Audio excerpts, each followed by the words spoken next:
Rhinos Don't Eat Pancakes by Anna Kept and Sarah Ogville. Oh. Daisy was eating her breakfast fast when a big purple rhino strolled into the kitchen. That's right, a big purple rhino.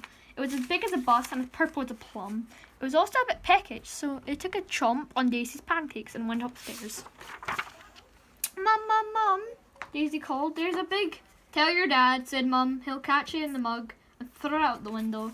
Dad, Dad, Dad, said Daisy. There's a huge... Shush. The spider can wait. It's not a spider, Daisy shouted. It's a big purple rhinoceros. But as usual, nobody listened.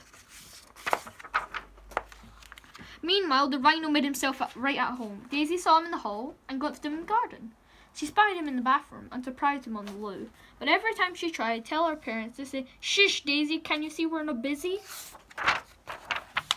Daisy's parents were busy all week. So Daisy began to talk to the rhino instead. Soon they became good friends. They played hoopla and made pizza together. And the rhino tickled Daisy until she thought she'd burst. But Daisy's parents didn't notice.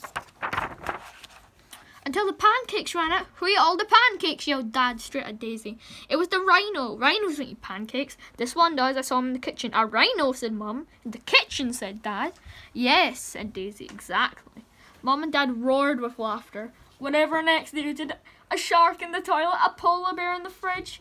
There he is. Look, Daisy yelled. But Mum and Dad were so busy laughing they didn't even notice. Come on, Rhino, said Daisy. I've had enough of this. The rhino tickled Daisy with its horn, but she was far too glum to go.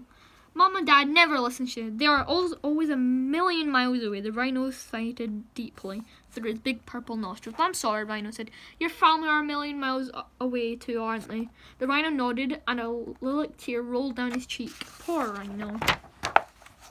That night, Daisy sat up thinking ways to get the rhino back to his family. He was way too heavy for a hot air balloon and too big for Daisy's rubber dinghy. She thought about lending him her bike, but the helmet would never fit. The next morning, Mum and Dad had a surprise. We're taking you to the zoo so you can see a real rhino. What do you think of that? Grinned Dad. Daisy thought it was a stupid idea, and there was already a perfectly good rhino sitting on the sofa. She didn't see it. She said, what was the point? Nobody would listen. At the zoo, Daisy saw yellow giraffes, bright red parrots, orange and black tigers, and grass-green snakes. But she couldn't help thinking about her poor little rhino. Hurry up, Daisy, said Mum. The rhinos are this way. But what was this? Missing big purple rhino? Likes pancakes? It found a place called the zoo. Cripes, gasped Mum. Well, that explains the pancakes, gasped Dad. Mum and Dad and Daisy rushed back home. And guess what they saw when they got there? That's right, the biggest, purplest rhinoceros in town. What did I tell you, said Daisy, grinning from ear to ear.